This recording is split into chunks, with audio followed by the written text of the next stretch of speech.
Welcome to the video. इस video में हम गांधीयन सोशलिज्म की बात करेंगे। सबसे पहले जान लेते हैं कि सोशलिज्म क्या होता है। A populist economic and political system based on collective common और public ownership of the means of production. It means of production पे पब्लिक कंट्रोल होना चाहिए, ना कि इंडिविजुअल का control. Gandhi was a critic of capitalism. He condemned the 19th century doctrine of laser-fair.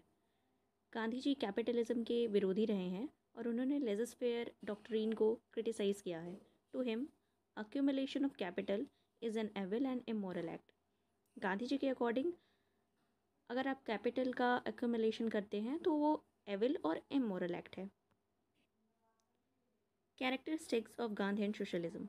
First is equitable distribution of wealth. Gandhi ji believed in the concept of economic equality. But being practical man, Gandhi realized that complete equality is an improbability. Hence he pleaded for equitable distribution.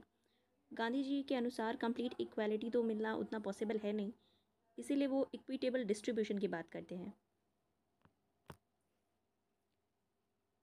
Gandhi ji said, "My ideal is equal distribution, but so far as I can see it, it is not possible to be realized. I therefore work for equitable distribution of wealth. Every citizen shall have the right to obtain minimum living wage through honest work or employment. Man's need should be fulfilled."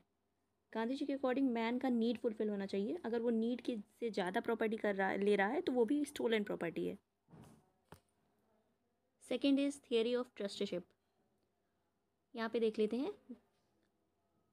Gandhi ji was not all together in favour of abolition of private property.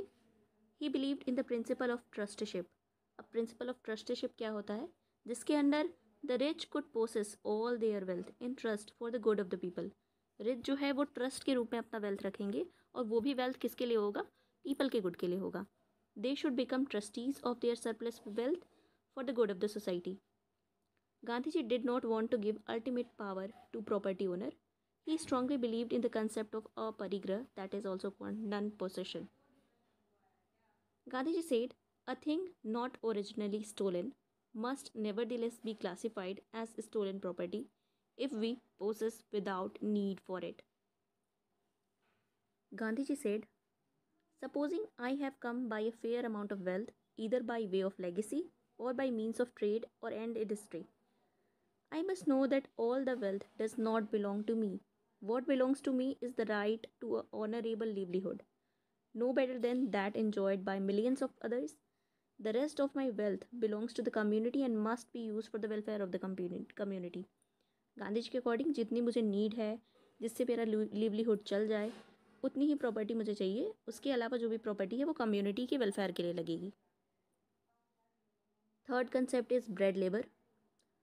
Gandhiji's idea of bread labor is based on the principle of dignity and sanctity of labor. The theory of bread labor postulates that every healthy individual must labor enough for his food. Gandhiji wrote, "If all labored for their bread and no more, then there would be enough food and enough pleasure for all. Then there would be no rich and no poor, none high and none low, no touchable and no untouchable." Gandhiji said everyone should deem it a dishonor to eat a single meal without honest labor. तो गांधी जी का bread labour concept यही कहता है कि सभी को अपने bread के लिए लेबर करना चाहिए। अगर बिना ऑनेस्ट लेबर के कोई एक मील भी खा रहा है तो उसे डिसऑनर समझना चाहिए। इसका मतलब ये है गांधी जी के अकॉर्डिंग कि सब अपना अपना काम करो, और इन्होंने कहा भी है कि obedience to the law of bread labour will bring about a silent revolution in the structure of the society. यहाँ गांधी जी कहते हैं कि अगर सभी लोग अपने ब्रेड के लिए लेबर करेंगे तो सबके पास इनफ फूड होगा, ना कोई रिच होगा ना कोई पुअर होगा, ना कोई हाई होगा ना कोई लो होगा, ना ही कोई टचेबल होगा और ना ही कोई untouchable. Fourth is decentralised order. Gandhi ji advocated decentralisation in both in political and economic sphere.